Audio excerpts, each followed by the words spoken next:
ដល់មនុស្សល្អចូលក្នុងជីវិតអូនអរគុណបងផ្ដល់ក្តីស្រឡាញ់មួយពេញជាគូជីវិតឆ្លងដល់អាពាហ៍ពិពាហ៍បងចេះថ្នមថែតែងតែបារម្ភមិនអោយប្រពន្ធយំពីបាក់ចិត្តក្រំគ្រាទោះបងរវល់តែចេញបែងចែកវេលាទោះអូនឈឺជីមិនភ័យមានប្តីកំដរជាតិនេះអូនពិតមានសំណាងបានបងជាស្វាមីបងមានចិនភក្តីស្មងសបងជាមនុស្សសំខាន់ជាស្វាមីម្នាក់ដ៏ល្អអូនសែនត្រេកអរកូនក៏រីករាយបងប្រៀបដូចជាពន្លឺគ្រួសារជាប៉ាដ៏ល្អប្តីដូចបងកុំរងមានណាស់បងឆ្លៀតជួយមើលកូនកិច្ចការប្រពន្ធក្នុងផ្ទះកូនក៏ក្តៅណាស់ប៉ាសំនំចិនរវល់យ៉ាងណាមិនញ៉ាំបាយក្រៅបងថាម្ហូបក្រៅមិនឆ្ងាញ់ដូចម្ហូបប្រពន្ធទោះអូនខឹងបងនៅតែនិយាយតន់ភ្លឹមលួងលោមប្រពន្ធមើលថែដោយម្ចាស់ក្សត្រី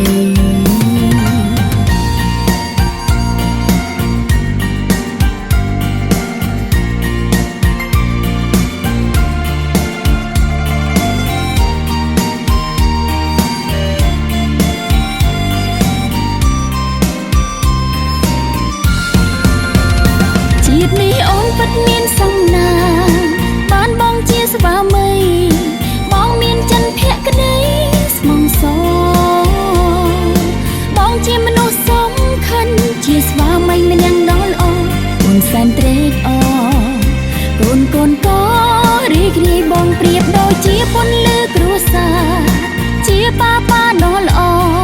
ប្តីដូចបងកុំរងមានណាស់បងឆ្លៀតជួយមើលកូនកិច្ចការប្រពន្ធក្នុងផ្ទះកូនក៏ក្តៅណាស់ប៉ាសំនំចិនរវល់យ៉ាងណាមិនញ៉ាំបាយក្រៅបងថាម្ហូបក្រៅមិនឆ្ងាញ់ដូចម្ហូបប្រពន្ធទោះអូនខឹងបងនៅតែនិយាយតន់ភ្លឹមលួងលោមប្រពន្ធមើលថែដោយម្ចាស់ក្សត្រីប្តីលើផែនដីអស់ល្អត្រឹមប្តីអូនហើយ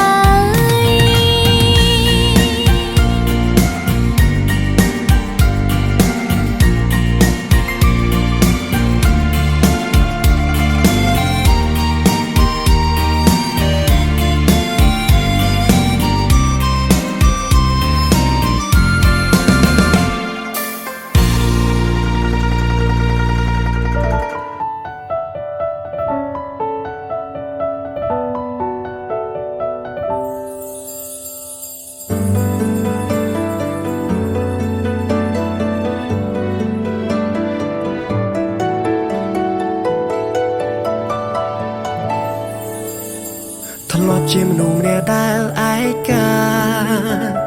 ប្រាថ្នាស្នេហ៍មួយដែលស្មងត្រង់ជីវិតមួយធ្លាប់តែក្រៀមក្រំប្រែស្រោបំប្រងពេលដែលបានជួបអូនវេលាឲ្យយើងស្គាល់ចិត្តគ្នាពុំងាយអូនក៏ព្រមបើកចិត្តក្តីស្រឡាញ់កាលឡើងរាល់ថ្ងៃមិនអាចខ្វះថ្លៃមួយវិនាទីបានឡើយប្រាថ្នាផ្សងឲ្យជួបអូនគ្រប់ជាតិមិនអាចឃ្លាតពីអូនឡើយណាព្រោះបេះដូងមួយនេះមានតែសូនីតាគ្មានអ្នកណាជំនួសតំណែងស្នេហ៍នេះបានឡើយអូនជាមនុស្សស្រីដែលសំខាន់ស្រឡាញ់អូនមិនគិតពីវ័យទាំងអស់បងសូមប្រគល់បេះដូងស្មងជាបងចង់បងមិនក្បត់ស្នេហ៍ឡើយកាន់ដៃអូនហែលឆ្លងអមផ្សាំងទួលំបាកក៏មិនប្អូនត្អែសូមត្រឹមតែមានអូននៅក្បែរជីវិតមួយនេះ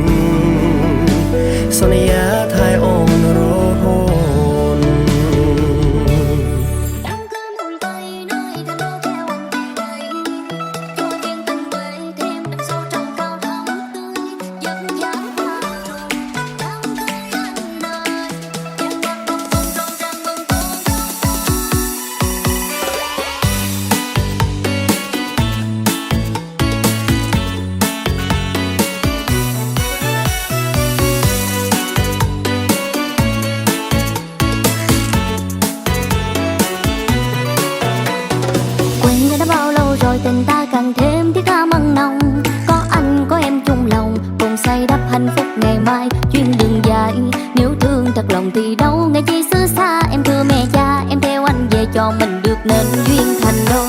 Trang trại miền quê lội mương cắm câu, đông xa ruộng sâu lại chia dài dầu. Còn em hiền ngoan nơi trốn xa hoa, chịu anh cái tính thiệt tha. Đám cưới miền Tây nơi thành đô theo anh về đây,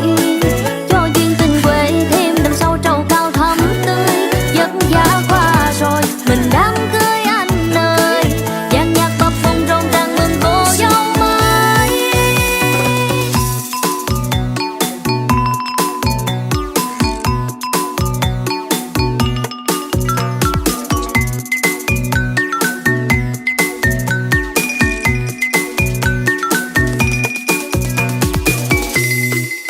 Đây đây chú sao cái mình sang thăm nâng ly chúc phúc. Đứa đôi xanh năm màu màu có trao cho tao ẩm ké được thì vô cái chứng minh phải bằng lòng. Họ hàng hai bên người ta người ca người hát rộn rã cười vui, để kết thông gia cho em bên anh trọn đời.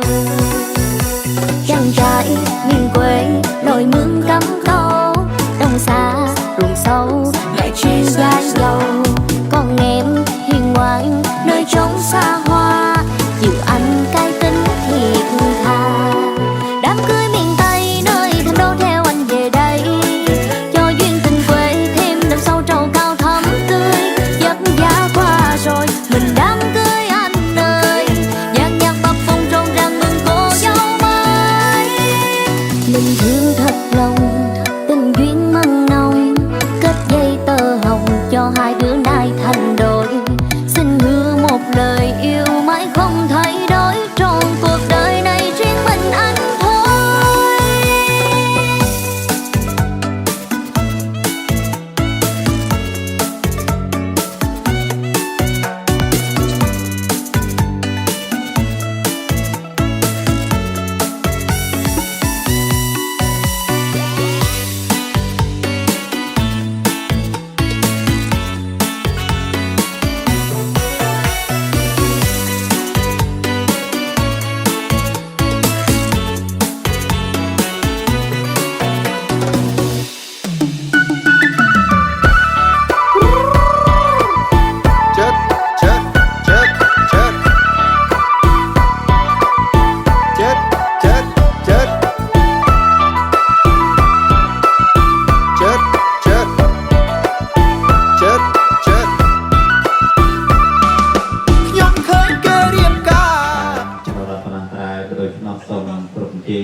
Namo tassa bhagavata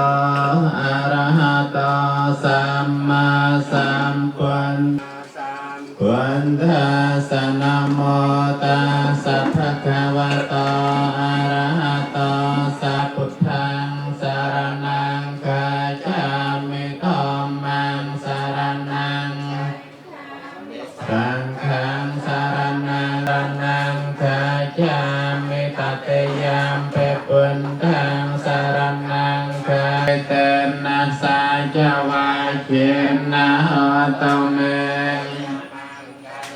nati me saranang anyang sawamacan tanama sanayan nama samano ratana teyang yate bantaro pang sakalang satya hosapang samang yang pante wisong rang thanan thang katwa sai lang te thano pante tutiyam. Namo tassa bhagavata arahato samma sambuddhassa. Namo tassa bhagavata arahato samma sambuddhassa. Buddhang saranang gacchami Tatayampi dhammang saranang gacchami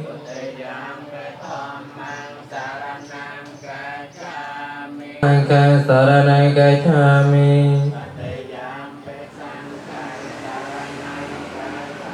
ตังเวรมณีสิกขาปะตังสมมาธิยามินาเวรมณีสิกขาปะตังสมมาธิยามิอะเย សូមថ្លែងអំណរគុណចំពោះយាយតាទាំងអស់ដែលបានចូលរួមនៅក្នុងឱកាសពេលនេះជាពិសេសគឺថានោះដោយសម័យដើមការមានសទ្ធាជ្រះថ្លាមានមន្តប្រសំមកទទួលផលដើម្បីនឹងប្រមូលបន្តទៅទស្សជូនចំពោះដួងវិញ្ញាណក្ខន្ធនៃឧបការីជនទាំងអស់ក្នុងនោះគឺថាខាងឪពុករបស់ចៅការគឺថាមានចរុចតាគ្រប់ចំណងទាំងអស់តាំងពី100ឆ្នាំ1000nămរត់100ឆ្នាំ1000ឆ្នាំមកលៀនសម្ដានដែលបានធ្វើកាលកិរិយាទៅកាន់បរិលោកនាយជាពិសេសគឺថាដួងវិញ្ញាណក្ខន្ធនៃលោកបងនាងវឿនដែលត្រូវជាឪពុករបស់ចៅការមួយចំណែកទៀតគឺថាសូមទៅជូនខាងមតិយកូតគឺកូតខាងម្ដាយរបស់ចៅការមានចរុចតាពុបការីជនគ្រប់ឋានានុក្រមគឺថាមានលោកតានាមយីងដែលគាត់បានធ្វើអនិច្ចកម្មទៅកាន់បរិលោកនាយផងដែរដូច្នោះដោយកុសលចិត្តជ្រះថ្លានឹងយើងខ្ញុំក៏សូមលើកហាត់ប្រមូលកុសលទៅជូនចំពោះដួងវិញ្ញាណក្ខន្ធនៃចរុចតាក្នុងនោះគឺថាមានលោកមេបាចេកឋានចរុនចេកឋានពិតាចេកឋានពុបការីជនគ្រប់ចំណង100ឆ្នាំ1000រត់100ឆ្នាំ1000ឆ្នាំមកលៀនសម្ដានដែលត្រូវជាញាតិរបស់សម័យដើមការសូមលើកហាត់អនុមោទនានៅកុសលដែលសម័យដើមការបានធ្វើនិងឧទ្ទិសជូនចំពោះដួងវិញ្ញាណក្ខន្ធនៃពុបការីជនទាំងអស់សិនណាបដួងពលឹងរបស់អស់លោកទាំងអស់នោះទៅកើតនៅទីប្រកបកោះហើយកុសលទាំងអស់នឹងរឹងរឹតតែឲ្យមានភាពប្រកបកោះរងរឿងនៅក្នុងឋានរបស់អស់លោកណាពីតាប្រសិនណាក៏មាននីតាណាមួយ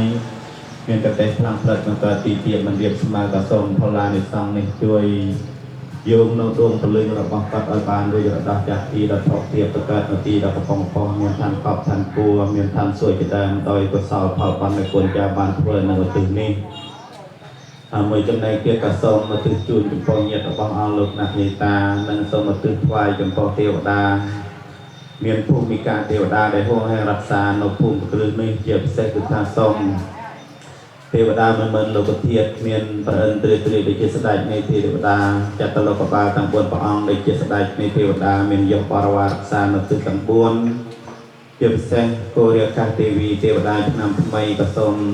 អនុមោទនានៅកុសលរបស់សម័យដើមការឧទ្ទិសថ្វាយផងដែរ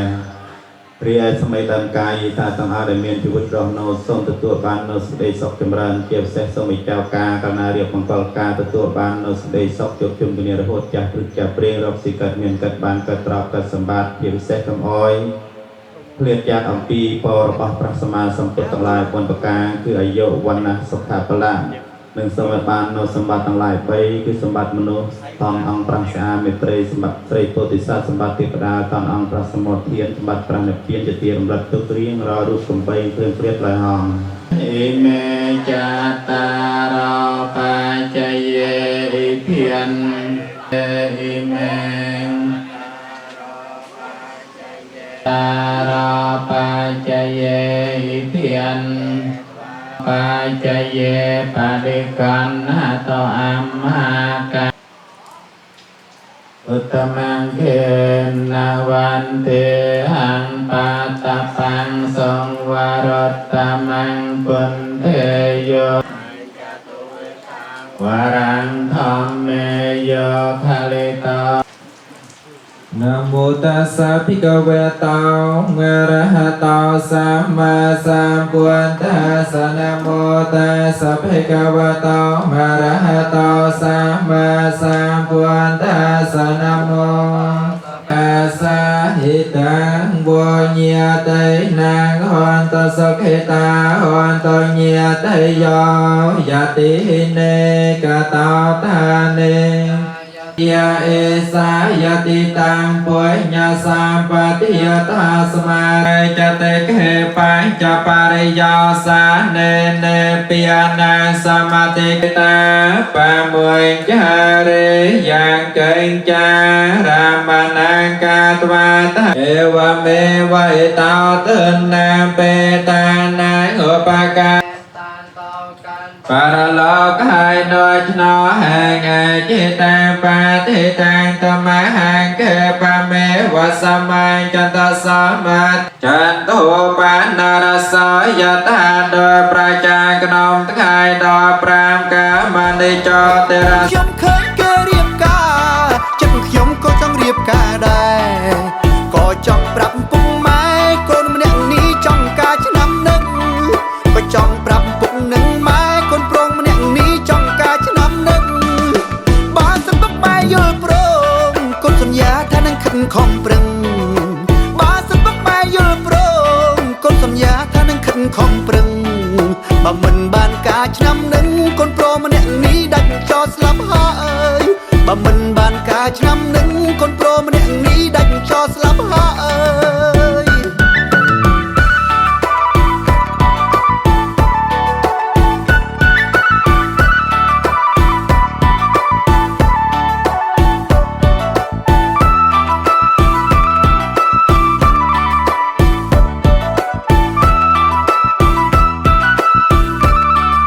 ខ្ញុំឃើញគេរៀបការចិត្តខ្ញុំក៏ចង់រៀបការដែរខ្ញុំឃើញគេរៀបការចិត្តខ្ញុំក៏ចង់រៀបការដែរក៏ចង់ប្រាប់ពុកម៉ែកូនម្នាក់នេះចង់ការឆ្នាំនឹងក៏ចង់ប្រាប់ពុកនឹងម៉ែកូនប្រុងម្នាក់នេះចង់ការឆ្នាំនឹងបើសិនពុកម៉ែយល់ព្រមកូនសន្យាថានឹងខិតខំប្រឹងបើសិនពុកម៉ែយល់ព្រ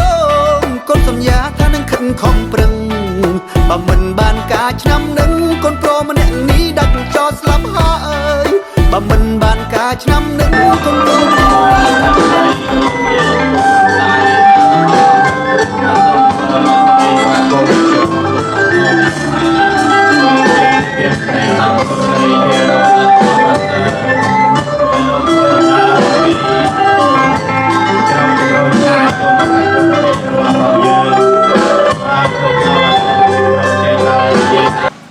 ហើយអ្នកម្ដាយសម័យកាលរួចរាល់ហ្នឹងចេញមកខាងក្រៅ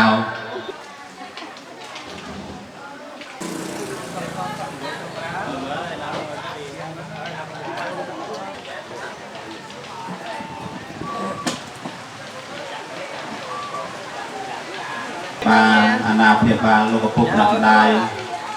ទាំងអស់គឺថាដែលគ្រប់អង្គមក កាន់កម្មវិធីលោកនេះយើងខ្ញុំខាងដើមគឺថាសូមធ្វើនៅសភាវថតទាំងពីផ្កាយចំពោះលោកពៀនទីពៀនមន្ត្រីឧត្តមសុស្ដីជ័យឧត្តមសំប្រសើរមួយលើដោយលោកឪពុកលោកម្ដាយពលខាងប្រុសសុខសប្បាយជាទាំងអស់គ្នាបាទឥឡូវនេះឃើញថាលោកក៏បានហែហោមនៅការមានការប្រាក់ជុំការរំទេរបស់យើងហើយដូច្នោះសូមលោកជុំជំនុំច្បាប់ជាមួយលោកមេបានភូមិឋាននៅក្នុងឱកាសពេលនេះបាទសូមគ្រប់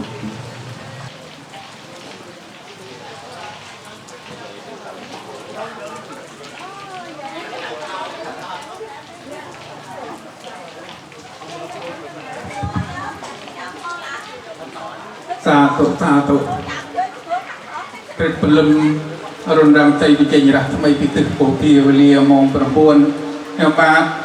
តាំងនាមតំណាងទៅដល់លោកប្រុសនាមតាន់ព្រមតាំងអ្នកត្រីនាមពន្ធាបើយើងតែពេលវេលានេះខ្ញុំបាទបានហែហោមនាំលោកផុសជាបណ្ដាការពីត្រុកជ្រោលំនៅថ្ងៃបោះជំហានឈានចេញអំពី ភូមិឋានរបស់ផងខ្លួនចូលមកដល់ភូមិឋាននៃត្រកូលខាងត្រីនៅភូមិមេរងក្នុងឱកាសនេះមានកូនប្រុសដៃ3នៅបកាថ្លាចូលផលមេបាសូមផ្លូវដើរចិនដើរចូលផ្លូវដើរចិនដើរឡើងដើម្បីនឹងធ្វើនៅសុខប្រមង្គលជូនទៅដល់កូនប្រុសកូនត្រីហើយបញ្ចឹងលោកក៏បានឲ្យយើងខ្ញុំសូមបលីការដល់អស់លោកណាដែលមានគុណដែលហែហោមនាំដំណើរ បាយស្មាទៅតាមទេសេរសារបស់យើងខ្ញុំក៏មានជោគមានជ័យស្រីសុខស្ដីសុខមង្គលបើយើងឯងយើងខ្ញុំក៏មានអ្វីដល់ពិសេសពិសាលភាពដើម្បីបីវិយាចាបើយើងឃើញយើងខ្ញុំក៏មានរៀនមកគ្រូរូបអីមកត្រាប្រតិបត្តិចាត់ជូនទៅដល់លោកមេបាកងថរដល់លវែងបានជ្រាបបើយើងឃើញយើងខ្ញុំត្រាំបើគ្រឹះទឹមត្រាំបើគឺខ្វាយ Soal kayak kalau dia sudah orang lok nak dia terjah dari itu nih kayak orang pokoknya dari nak kami pun tanlai dia ada berikai wajib jemput patrai jauh profesi tentang lok nak kayak orang pokoknya dari bijen kayak tuh lok jadi kayak tuh malam malam tak lok di dalam tak lok dia beri dalam lok dia beri wat cuma tu beri itu tuh lok jadi kayak tuh orang buku perjalanan lok kayak tuh buat kayak kenapa perkara itu dari mengapa pun pun dariរបស់យើងខ្ញុំបានណាសូមទានគ្រាសូមជម្រាប លោកអ្នកផ្លូវចាំហាបបានមកចាក់ស្រាជុំជំនុំច្បាប់សុំផ្លូវដល់សុំទីដល់ឡើងព្រីកាចំពោះលោកឪពុកចែកឋានលោកម្ចាស់លោកម្ដាយចែកឋានជាភូមិក៏ដូចជាមានលោកមហាទុកមហាតោណាជាងនៅទ្វាររបាំងរោងជ័យ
ตัสสะภะคะวะโต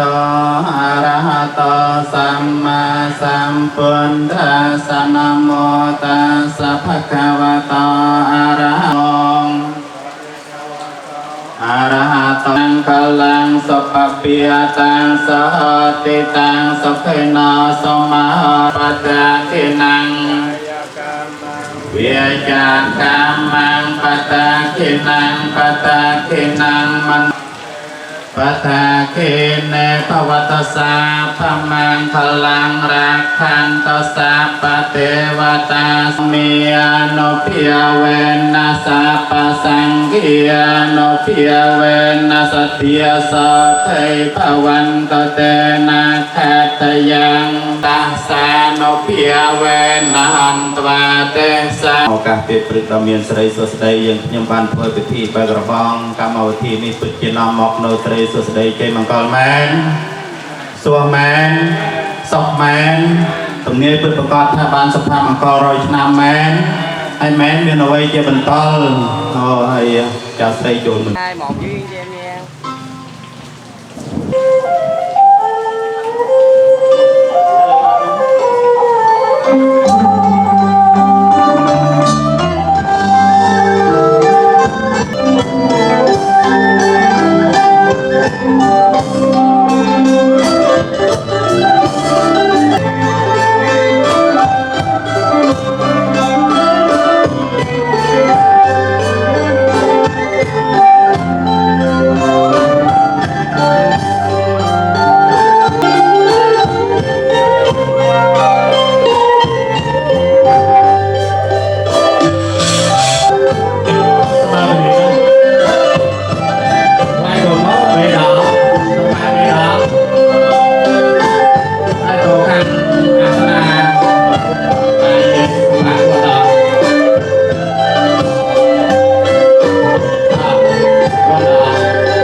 สมาธิเซลไอ้นั่งยังทั่วโดยกล่าวเลยโนเปียนั่งกลางแต่ลูกมหากรมกินกรมเยี่ยต่างอ้อกรมกินมาทางมุกต่อไปยัง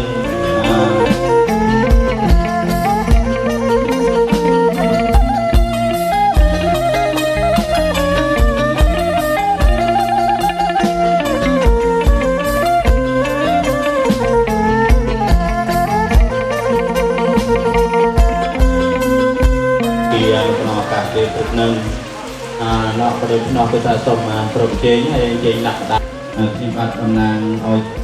លោកឪពុកណាំដៃលោកមេបាតកោខាងត្រីគឺថាកិច្ចការដែលលោកមហាត្រូវធ្វើនៅក្នុងការពីនំកូនចៅឡើងការមានប្រដាប្រាក់រួចឡើងពីទាំងគូតាមឡើងពីទាំងគូរួចសូមលោកបរិការ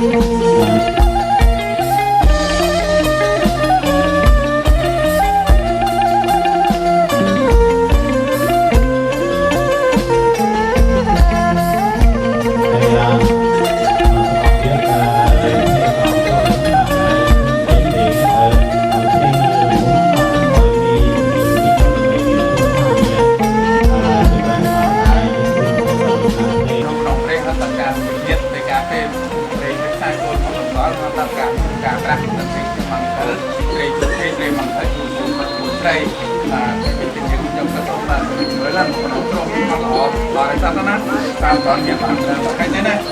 អ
ต้นปียตาลงไป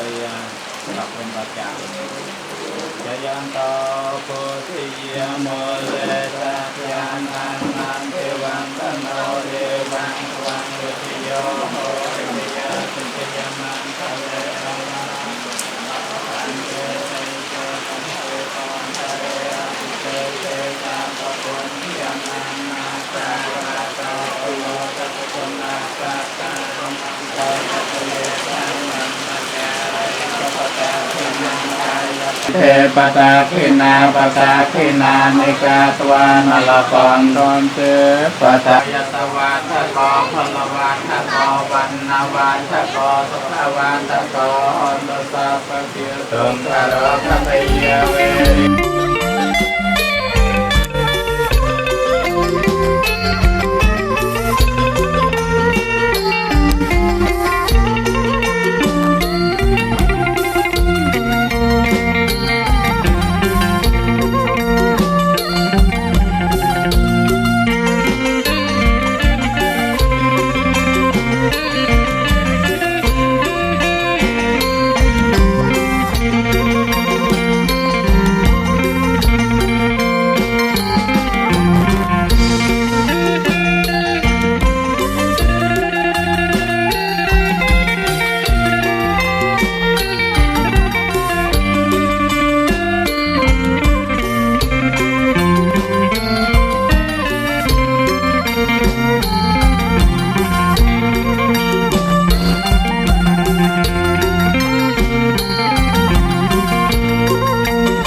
sớm chiều ngày chỉ dâng lâu thắm tình trầu cao xin hứa anh yêu em dài lâu. Rượu nồng cạn ly giao bôi tuổi mình thành đôi em ơi, chúc cho hai đứa bên nhau trọn đời. Ngày mai đám cưới ngày vui nhất trong cuộc đời, nên nghĩa phu thê duyên đôi ta thắm xanh tình quê. Cô bác họ hàng ai cũng ngày chờ đêm mong, đôi lứa sang năm nhanh có con thơ đầu lòng. Và rồi mình về kéo lưới kéo chài, xây đắp cho ngày mai tương lai hai đứa. Em cày anh cày, cây lúa chờ ngày đơm bông, thề nguyện trọn đời sắc son một lòng. Dù nghèo mình luôn thương nhau, sớm chiều ngày chỉ dâng lâu thắm tình trầu cao xin hứa anh yêu em dài lâu. Rượu nồng cạn ly giao bôi tuổi mình thành đôi em ơi, chúc cho hai đứa bên nhau trọn đời.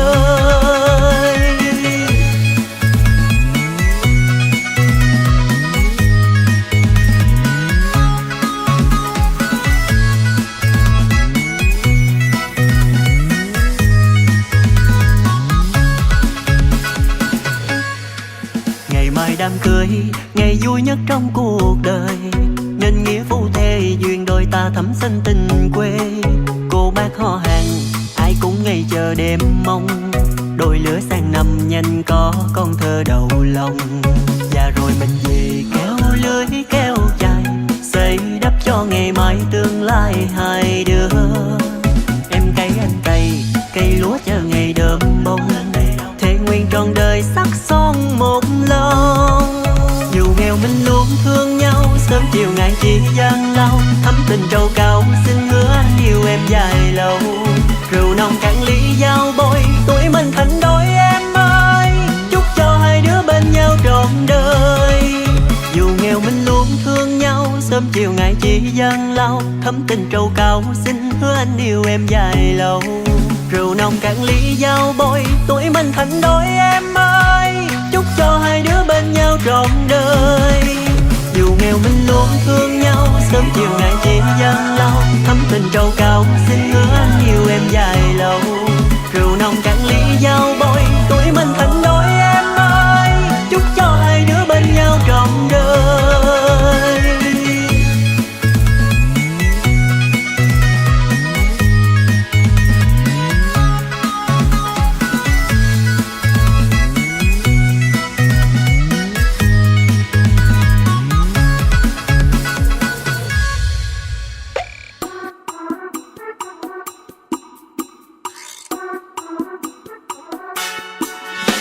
ngày xuân đi qua, xin phép gia đình mẹ cha cho đón em về làm dâu. Hai đứa sau này làm giàu, kéo theo đàn trai bưng mâm, coi bói ngày ngày 25. Đằng ơi anh tới, anh đón em về kết tình trăm năm. Đêm nằm mơ,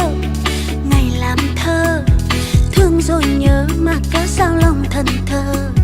Yêu là cưới trên dưới hay ngả làm xuôi, rượu bia chơi lắm trên tháng 10 ngày có cục cưng nuôi. Tình mặn nồng, yêu đậm sâu có đất tơ hồng, thì cũng không làm cho ta xa cách nhau. Em trồng rau, anh cắm câu tính toán trong đầu, nhật quyết đón em về làm dâu. Đến bao ngày xuân đi qua, xin phép gia đình mẹ cha cho đón em về làm dâu. Hai đứa sau này làm giàu, kéo theo đàn trai bưng mâm, coi bói ngày ngày 25. Nàng ơi anh tới, anh đón em về kết tình trăm năm.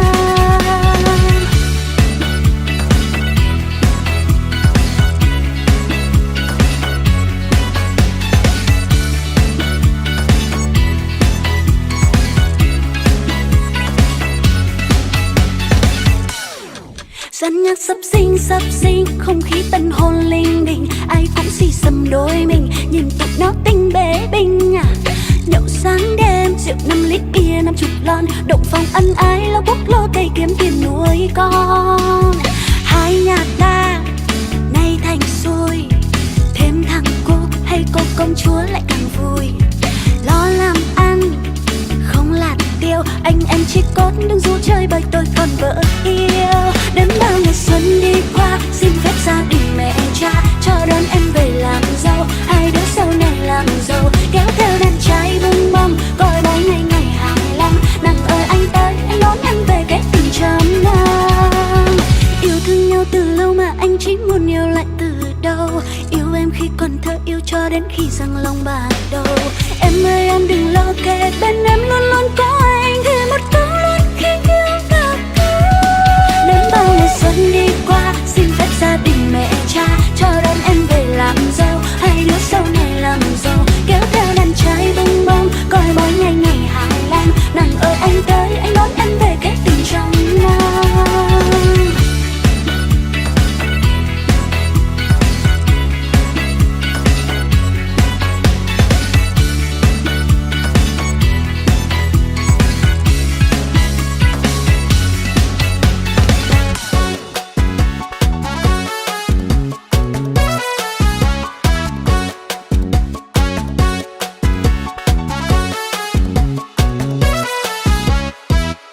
Muốn rước em về làm dâu khi mà ta y hợp tâm đầu. Hai đứa yêu nhau đã lâu, xuân này mong mình sẽ lấy nhau. Cung chúc tân xuân đầu năm, chúc cây đám cưới là hợp đi chơi. Tiếng pháo vang khắp mọi nơi như đang mừng ta thành đôi ấy ơi. Chờ em trao cái gật đầu để mai sau hai đứa sang giàu, sắm xe hơi cất nhà lâu. Để ba anh thay đưa cháu nội chạy lên quân, Mà để mà anh có chốt cho vàng thiệt nhanh nhanh. Chốt em nhà chờ ba má anh qua, ăn xong cái Tết là cho hai đứa chung nhà. ráng nghe anh vì em cũng nôn nao. Em mà không cưới rồi lỡ anh xoay cô nào. Thiệt tình thì tính em ngoan, mặt cái nết hơi ngang, nhưng thương anh lắm chân hấp nhung ngấm đau chân. Tết năm nay mình cứ uống lai rai, rồi ngày đám cưới mình say hết nguyên đêm dài.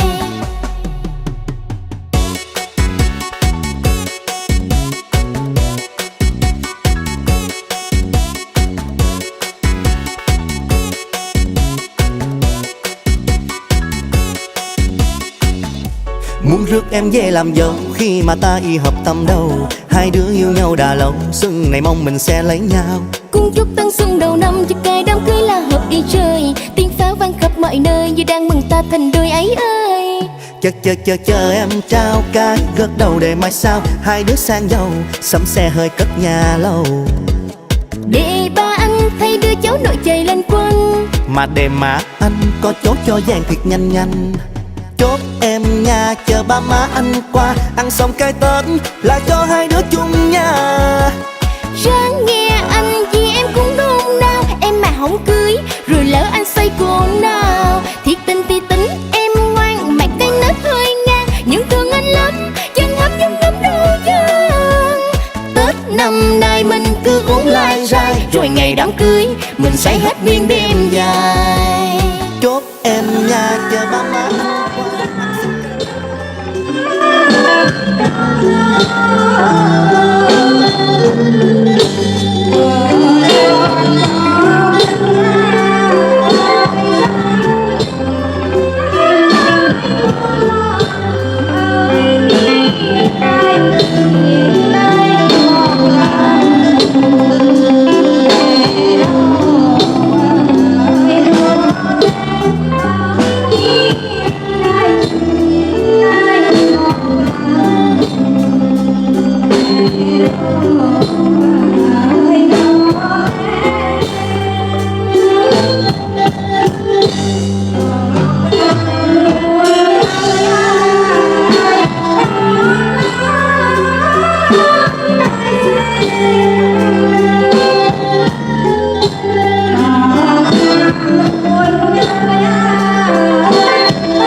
Bao năm bên nhau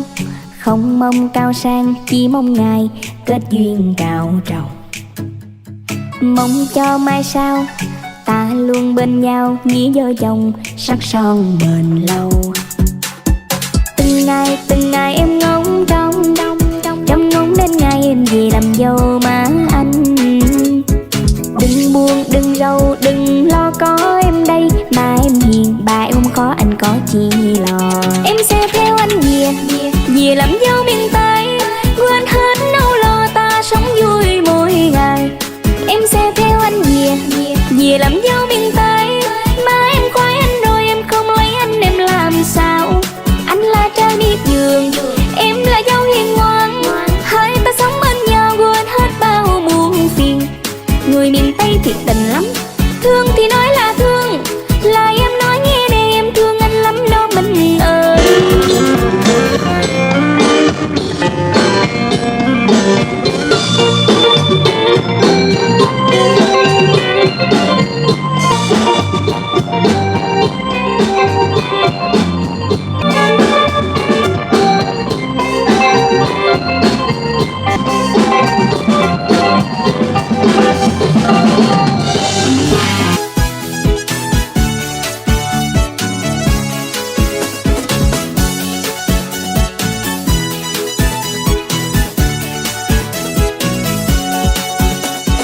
Cưới không?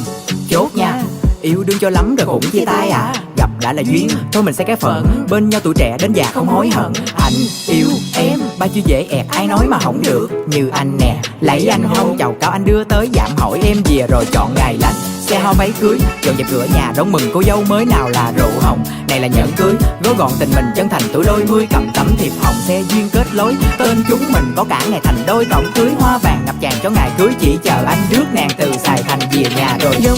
Rộn ràng ngày thành hôn của đôi ta, cô chú bác gì sau ngày hôm nay có thêm cháu dâu luôn nha. Chần chờ làm gì chồng ơi tới luôn, anh cứ chơi hết mình, xinh quá thì có em lò. Đám cưới tưng bừng ngập tràn làng trên xóm dưới vui mừng, ba má hai bên nâng ly chúc nhau vui hòa chung. Về là về bên bên anh băng qua cánh đồng xanh vẫn chứa tình em tròn một đời dành cho anh mới. Em sẽ theo anh về làm dâu miền Tây, quên hết nỗi lo ta sống vui mỗi ngày. Em sẽ theo anh về làm dâu miền Tây, mà em coi anh rồi em không lấy anh em làm sao. Anh là trai đi giường, em là dâu hiền ngoan, hai ta sống bên nhau quên hết bao buồn phiền. Người miền Tây thiệt tình lắm, thương thì nói là thương, lời em nói nghe này em thương anh lắm lo mình ơi. Em sẽ theo anh về làm dâu miền Tây, quên hết nỗi lo ta sống vui mỗi ngày. Em sẽ theo anh về làm dâu miền Tây, mà em coi anh rồi em không lấy anh em làm sao. Anh là trai đi giường, em là dâu hiền ngoan, hai ta sống bên nhau quên hết bao buồn phiền. Người miền Tây thiệt tình lắm, thương thì nói là thương, lời em nói nghe này em thương anh lắm đâu mình ơi.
chỉ mong kề bên có anh vui buồn mình chia sẻ. Chẳng mong gì chỉ muốn lấy anh thôi, trao ly rượu dẫn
ជាស្រឡាញ់ប៉ុណ្ណានៃច្បងវាចាប្រតដល់រូបស្រីថាស្រឡាញ់ប៉ុនមេឃថាស្រឡាញ់ប៉ុនដីថាស្រឡាញ់ប៉ុនភ្នំធំជាងព្រឹកព្រៃធំជាងភ្នំប្រុសធំជាងភ្នំស្រីធំជាភ្នំ